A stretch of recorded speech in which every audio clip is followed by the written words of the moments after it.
अस्सलाम वालेकुम नाज़रीन, आपको अपने चैनल में खुशामदीद कहते हैं। भरम ड्रामे की आने वाली केस की बात हो जाए तो इसमें देखते हैं हम कि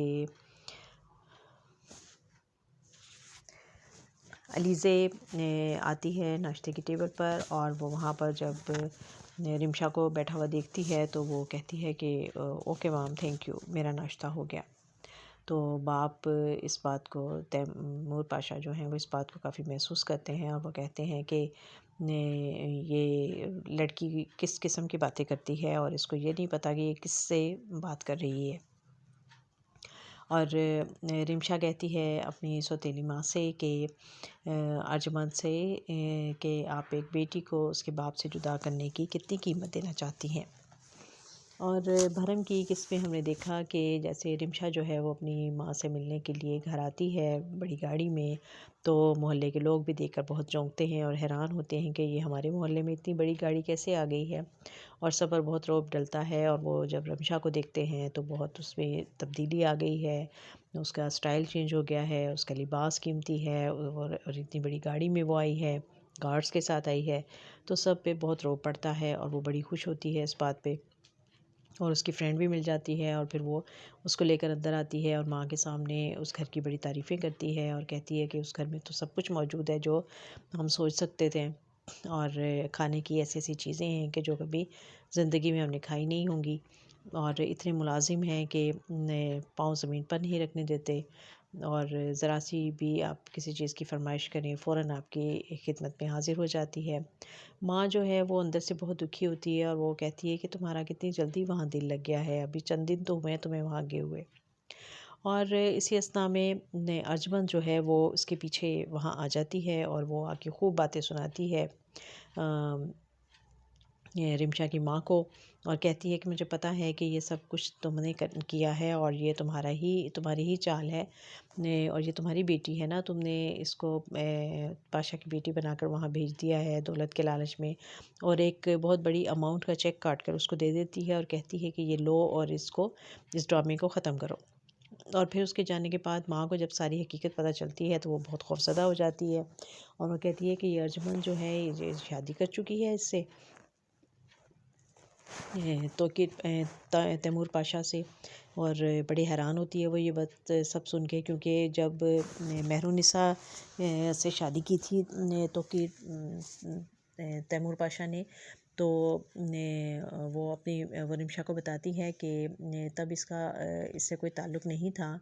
तो इसने ज़िंदगी अजीरन कर दी थी मेहरुन्निसा की, लेकिन अब तो ये तैमूर पाशा की बीवी बन चुकी है और मुझे ख़तरा है कि ये और डर लग रहा है कि ये तुम्हें नुकसान पहुंचाएगी, तो मैं तुम्हें वहाँ वापस नहीं जाने दूंगी। बल्कि मैं ऐसा करती हूँ कि मैं तैमूर पाशा को सब कुछ हकीकत बता देती हूँ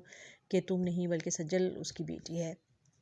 और वो आए और अपनी बेटी को यहाँ से ले जाए। लेकिन रिमशा कहती है कि नहीं, हरगिज़ नहीं, अब ऐसा नहीं हो सकता। मैं वो सब चीज़ें जिनके लिए मैं सारी उम्र तरसी हूँ और क्या उन पर मेरा हक़ नहीं है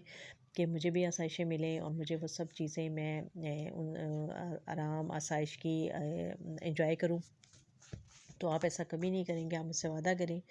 कि आप ऐसा बिल्कुल नहीं करेंगी और ये राज जो है वो आपके और मेरे दरमियान ही हमेशा रहेगा और आप किसी को ये बात नहीं बताएंगी, वरना अगर आप किसी को बताएंगी तो मैं अपने आप को मार लूँगी। और वो फिर वहाँ पास पड़ी हुई कैंची उठाकर वो कहती है कि मैं अभी अपने आप को ख़त्म कर लेती हूँ। तो माँ बहुत परेशान हो जाती है और उसके हाथ से कैंची छुड़ाती है और फिर दोनों खूब रोती हैं और इतने में सज्जल आ जाती है और आके कहती है कि कौन से राज की बात कर रहे हैं आप लोग और इतने परेशान क्यों हैं, रो क्यों रहे हैं आप दोनों। लेकिन वो टाल देती हैं और बड़े ही तरीके से माँ जो है वो कहती है नहीं, बस कुछ दिनों के बाद, इतने दिनों के बाद ये आई है तो मैं उदास हो गई थी इससे, इस वजह से उसे देखकर मेरा दिल भर आया और मैं रोने लगी। तो वो कहती है नहीं, ऐसी कोई बात है आप मुझे बताएं। तो रिमशा जो है फ़ौरन बात बदल देती है और कहती है मुझे इतनी भूख लग रही है, कोई मेरी बात नहीं सुन रहा। तो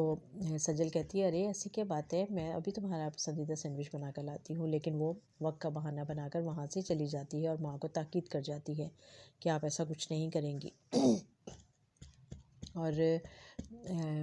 सज्जल को मुलाजमत मिल गई है होटल में और ताबिश के साथ दोनों। और फिर उसने बताया कि दुकानदार जो है वो जो उनका किराएदार है वो परेशान कर रहा है और किराया नहीं दे रहा है। और अब जब माँ जाती है उसके पास तो वो कह देता है कि ये तो मैंने दुकान ख़रीद ली थी और मेरे पास कागजात भी मौजूद हैं। तो ताबिश कहता है कि कोई बात नहीं, हम चलते हैं थाने और जाके उसके ख़िलाफ़ रिपोर्ट लिखवाते हैं। और वो रिपोर्ट लिखवाते हैं तो उससे पहले ही वो थानेदार से मिलकर जा चुका होता है जो उनका किराएदार है, और वो एक अच्छी खासी रकम जो है उसको रिश्वत के तौर पर दे देता है। तो अब जो थानेदार है वो यकीनन फ़ैसला जो है वो उसी दुकानदार के हक़ में करेगा। और अब ये बहुत सी जो 3-4 किस्म की स्टोरियाँ जो हैं वो एक साथ यहाँ पर चल रही हैं इस ड्रामे में। और बहुत बड़ा रिस्क लेकर रिमशा पाशा हाउस में पहुँच तो गई है, लेकिन वहाँ पर उसके दुश्मन भी बहुत हैं। और क्या वो अपने कदम वहाँ पर जमा पाएगी या नहीं, और अगर वो वहाँ पर टिक गई तो क्या उसका वो राज जो है वो बरकरार रहेगा, या किसी न किसी तरीके से ये पता चल जाएगा कि तैमूर पाशा की बेटी वो नहीं है बल्कि सज्जल है। और ये सब जानने के लिए हमें इसकी आइंदा किस्त देखनी पड़ेगी। देखते रहिए खूबसूरत ड्रामा भरम।